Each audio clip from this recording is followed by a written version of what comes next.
Right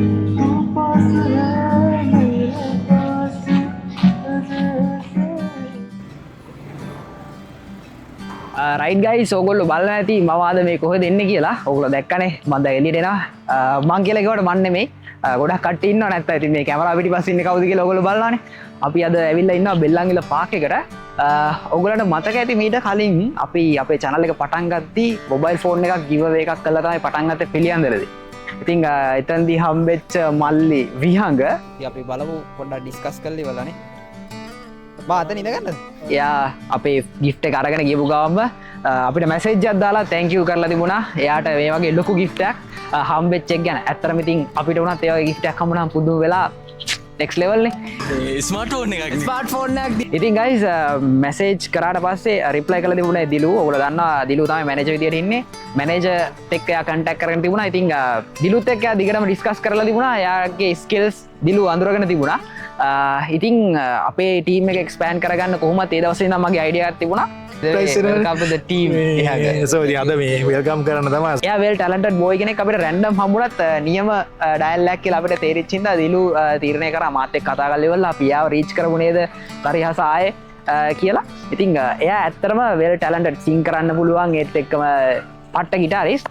ඉතින් අපි හිතුවා ඇත්ත එක පොඩ්ඩක් කතා කරලා බලලා එයා කැමති නම් අපේ ටීම් එකට ජොයින් කරගන්න කියලා. ඉතින් දිලු කිව්වා එයා ගිහිල්ලා මුලින්ම හම්බෙලා බලන්නම් කියලා.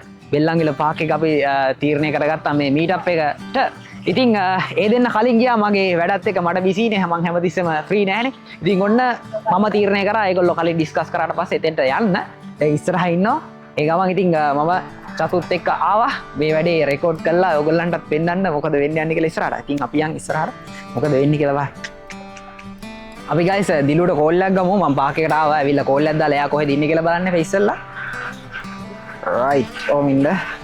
hello. ඔව් කියන්න. කොහෙද ඉන්නේ? මම පාක් එකේ ඉන්නේ. පාක් එකේ ඉන්නේ නේ. මමත් ඇතුළට ආවා. මම ඇතුළට ආවේ අර මේ බයික් ගන්න තියෙන බා රෙන්ට් එකට ආන් ඒ පැත්තෙන් තමයි ආයේ. බයික් රෙන්ට් එකට ගන්න. එන්න ඕනේ මේ රෙස්ටුරන්ට් එකට මේ සාමෙන් හම්බෙන්නක් තියෙන්නේ. right අපේ එලගිරි හරි මට පේනවා. අපේ ගෙස්ට් ඇවිල්ලා තියෙන්නේ. මම කලේ ටිකට් එක ගන්න ඉන්නේ. ඊයක වයිට් කලර් එකයි ගිටාර එකක් තියන්නේ. හරි ඕකේ මං එන්න. චතු හායි කියන්න. හායි.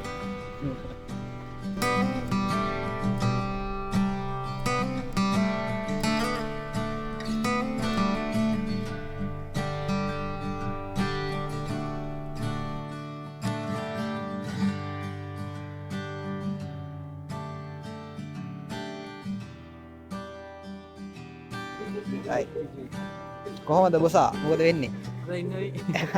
එලගිරි මේ ඔයගොල්ලන්ට මතක ඇති විහඟ මෙයා ගැන තමයි ඉතින් අපි එද්දි කිව්වේ. දිලු කලින් මෙයාව රීච් කරලා තිබුණා. ඉතින් අපි බලමු පොඩ්ඩක් ඩිස්කස් කරලා ඉවරලානේ. බා අතන ඉඳගන්නද? මොකෝ වෙන්නේ? දිලු මොකද කියන්නේ මෙයා? අපි පොඩ්ඩක් කතා කරමු ඉතින්. එලගිරි. ඇත්තටම සතුටුයි මේ විහඟ වායේ හම්බෙච්ච එක අපිට නේද? මේ අපේ channel එකේ first day එකේ right first day එකේ first giveaway එකට set වෙච්ච random වාසනාවන්තයා. and thank you very much. ගෙදර ගිහිල්ලත් අපිට appreciate කළා thank you කළා කතා කරපු එකට. ඉතින් මාව හම්බෙන්න කලින් දිලුරුව තමයි හම්බෙන්න ඕනේ ඇත්ත කතාව. ඒකේ process එකේ මේ විදිහට වෙච්ච එක ගැන ඇත්තටම දිලුරුවට thank you. අර ඒ මිනිස්සයාගේ ඇතුලේ තිබ්බ skills අඳුනගෙන මට කිව්වා මේ සෑහෙන කතන්දර ගොඩක් ඔයාගෙන ඉවි ඇත්තද? සින්දු කියන්න පුළුවන් කිව්වා. වාට editing skills තියෙනවා කිව්වා. ඒ කියන්නේ designing පැත්ත okay and කියන්නේ very creative. ඔක්කොම වැඩි super guitarist කියලා කිව්වා. මෙයාට මයික් එකකුත් ගෙනාවා හැබැයි ඔන්න නේ මයික් එක දෙන්න පුළුවන් අපිට. තව මයික් එකක් තියෙනවා. ක්‍රියේටිවිටි මිනිස්සෙක් කියන කතාව ඇත්තද? මෙහෙම ඉතින් අයියා කියන්නේ අර ටිකක් අර කලාවට ලැබියා පුංචි කාලේ ඉඳන් තියෙනවා. ඉතින් තාම දේවල් ඉතින් හදාරගෙන යන ගම. පොඩ්ඩක් ඉතින් ක්‍රියේටිවිටි එක කියන ඉතින් අනිත් අය දැනගන්න දෙයක් නේ. ඔව් වැදගත්ම දේ දිලුරු මේ අර ගිටාරිස්ට් කියන එක ඇත්තද කියන්නකෝ. මම ආසම දෙයක් තමයි ගිටාර ගහන්න. මත් කැමති ගිටාර ගහන්න. මට චුට්ට පුළ ලොකෝට බෑ. නෑ ඒක ටිකක් ඇත්තටම කිව්වොත් ඒක අර අහඹුවක් වගේ දෙයක් මේ මොකද තාමත් පුරුදු වෙමින් තියෙන දේ මගේ වෘත්තිය ඔක නෙවෙයි. නමුත් ඉතින් අර ඇත්තටම කිව්වොත් මේ ෆැෂන් එක දැන් මියුසික් පැත්තට හැරලා කිව්වොත් හරියදී. ඒ නිසා ඉතින් ඒකේ ඉම්ප්‍රූව්මන්ට් එකට සපෝට් එකක් විදියට මම ගිටාර් සයිඩ් එක Side ඩෙවලොප් එක කරගෙන develop යනවා කරගෙන ප්ලේන් යනවා. සයිඩ් එක.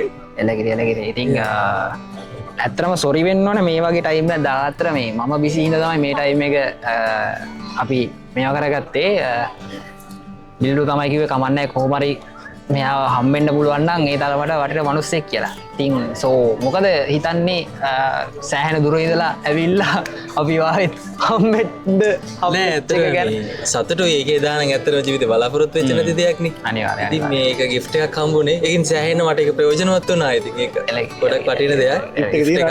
ඔව් තියෙනවා. ඒක තමයි තාමත් පාවිච්චි කරන්නේ. ඉතින් ගොඩක් සතුටුයි. ඒ නිසා ඉතින් ඇත්තටම කිව්වොත් අර කොහොමත් එතනින් පස්සේ අයලා ගෙඩිට මම මේ කන්ටැක්ට් කරගත්තා. ඉතින් දිගට කතා කරා. ඉතින් දැන අඳුරගත්තා. ඉතින් මේ දේවල් එක තමයි මේ අද මේ තැනට ඉතින් ඉන්වයිට් කරේ. මෙහෙම මුණ ගැහෙමු කියලා ඉතින්. එහෙමයි. අඳුර ගන්න. එලකිරි මම හිතන්නේ මේ දිලුට මොන හරි කියන්න නැති. මෙයා කොහොමත් ඒලෙවල් ඉවරලා ඒ වැඩ ටික ඉවර කරලා ජොබ් එකක් සීක් කරන ගමන් හිටියේ. ඒකත් එක්ක මට කතා බහ කරන් යනකොට තේරුණා මෙයාගේ හිඩන් පොටෙන්ෂල් එකක් තියෙනවා කියලා. ඒ වගේම මෙයාට ෂෝට් ෆෝම් කන්ටෙන්ට් එඩිට් කරන්න පුළුවන් සහ ලස්සනට කතා කරනවා කොල්ලා සුපිරි හොඳේ. ඒ කියන්නේ ඔයගලන්ට තේරෙන්නේ නැති දැන් කතා කරනකොට මාර කියන්නේ හිනාවේ ඉඳලා ඒ එක්ස්ප්‍රෙෂන් වල ඉඳලා මාර ලස්සනක් තියෙනවා. ඒක මන් දන්නේ නිකන් හරිය නිකන් අපි හොයපු ටැලන්ට් එකක් නේ අපිට හම්බුණා වගේ මට තේරුණා. සෝ අපි ඊට පස්සේ පොඩි මීටින් එකක් දාගෙන කෝල් එකක් ගත්තා. WhatsApp එකෙන් කෝල් එකක් කරගෙන කතා බහ කරා. මෙහෙම සීන් එකක් තියෙනවා මොකද කරන්න කියලා. ඊට පස්සේ තරියසා මට කිව්වා ඉනිෂියල් ස්ටේජ් එක ඉවර කරලා අපි මීට් අප් එකක් දාගමු ආට සෙට් නම් කියලා. ඊට පස්සේ අපි ඩිසයිඩ් කළා හරි අපි විහාරකට එන්න කියනවා කියලා. welcome to the team. සෝ ඉතින් අද මේ වෙල්කම් කරන්න තමයි සර්ප්‍රයිස් කරන්න බෑනේ මිනිහා බෑ කිව්වොත් මිනිහා හා කිව්වා. එදා මම කෝල් එක කරගෙන ඔක්කොම ෆයිනලයිස් කළා. මොකද මැනේජර් කෙනෙක් විදිහට මගේ රෙස්පොන්සිබිලිටි එක. ටයිම් වෙස්ට් කරන්න බෑ කාගේවත්. සෝ ඉතින් ඒ නිසා මෙයා ගෙන්නන දැන් මෙයා අපේ අද ඉඳලා ඔෆිෂියලි එකට එන්න ඉන්නේ. සෝ ඉතින් වෙල්කම් විහඟ GG bro අපි ලොකු වැඩක් කරමු ලොකු සෙල්ලමක් කරමු. ඕක තමයි තරියසා කතන්දරේ. මට මෙයාගේ සින්දුවක් අහන්න ඇත්තට වුණාවක් තිබුණා. මම එන ගමන් ඒක වීඩියෝ කිව්වත් දන්නෙත් නැහැ. මට ඇත්තට මේක මේ මතක නැහැ. ඒ කියන්නේ මේ මෙයා අර ටැලන්ටඩ් මං කියන්නේ සිංගින් සීන් එක මං කැමති කියලා මල්ලි. ඉතින් අපි බලමු මේ අර මෙතන පොඩ රෂ් එක වැඩි අද මේ ටයිම් එකත් එක්ක ඒකයි ප්‍රශ්නේ. බලමු අපි සින්දුවක් මෙයාගේ අහන්න පුළුවන් නම් සින්දුවකින් අපි අද වීඩියෝ එක එන්ඩ් කරමුනේ. ඒක හැමෝටම ඉන්ට්‍රෙස්ටිං වෙයි. මෙයාගේ ටැලන්ට් එකත් හැමෝටම බලන්න පුළුවන්. ඒකට අද ඉඳන් දිගට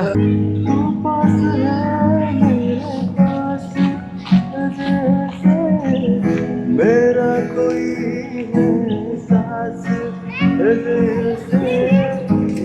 पास है मेरे पास जैसे मेरा कोई है सास जैसे आए मैं मर जाऊं जो तुझको ना पाऊं बातों में तेरी मैं रातें बिताऊं वो तो